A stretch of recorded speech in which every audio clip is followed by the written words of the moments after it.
Hey everyone, it's Justin again. In this lesson, we'll take the slope and a point from point-slope form and use it to graph a line. In the previous lesson, we learned what point-slope form looks like and how to substitute a slope and point into this form to make an equation representing a line. Oh, and let's not forget to change this minus a negative here to addition. Okay, so we've gotten pretty good at this. But can you go backwards? From the equation, can you find the slope and a point on the line? We need to be able to do this in order to graph a line when we're given the equation. So if you have this equation, can you find its slope and a point on the line? Pause the video and give this a try now.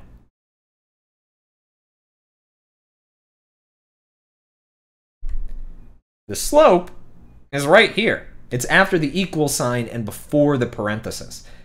Finding a point on the line is a little trickier. The x value of the point comes after x minus in our equation. So how can we rewrite this so it does have an x minus? Yeah, we can write it as x minus negative 6 rather than x plus 6. This way, it'll be easier for us to visualize what number was substituted in. Now, can you tell what the x value of our point is? What's the number after x minus? Yeah, negative 6. Let's get the y value of our point in the same way. We need to make sure it's after y minus.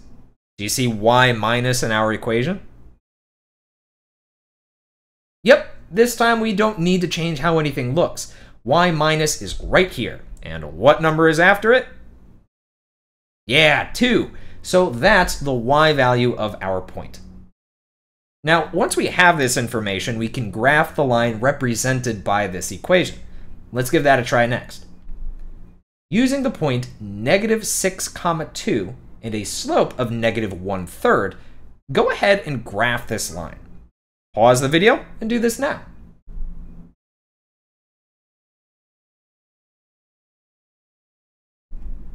Starting with the point negative 6, 2 and using the slope of down 1, right 3, or up 1, left 3, we get this line. And that's all there is to it. Now let's see if you can complete a problem where you're given the equation in point-slope form and have to graph it all on your own. This example says, graph the line represented by the equation y plus 3 equals negative 2 times x minus 6. What do we need to take from this equation in order to graph this line? Yeah, we need the slope and a point on the line. Then those two things can be used to create the graph. Pause the video now and work through this on your own.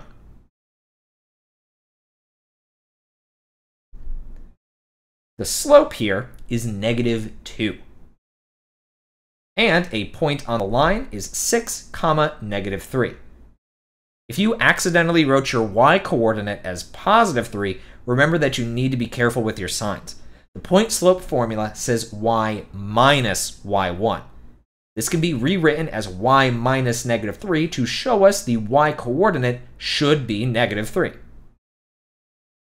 Now that we have those two things, we can graph the line starting with the point and a slope of down 2, right 1, or up 2, left 1. Now you can graph a line from point-slope form. Remember to first identify the slope and a point on the line. Be sure that when you're identifying the point, you're writing it as x, y, and not y, x, and also that you're being careful with negative signs. Then once you have those two things, you can create the line on a graph. Now that you're finishing up your guided notes for this lesson, go ahead and complete the additional practice question that follows. Then take on the online practice game when you feel like you're ready. Good luck with that, and I'll see you next time!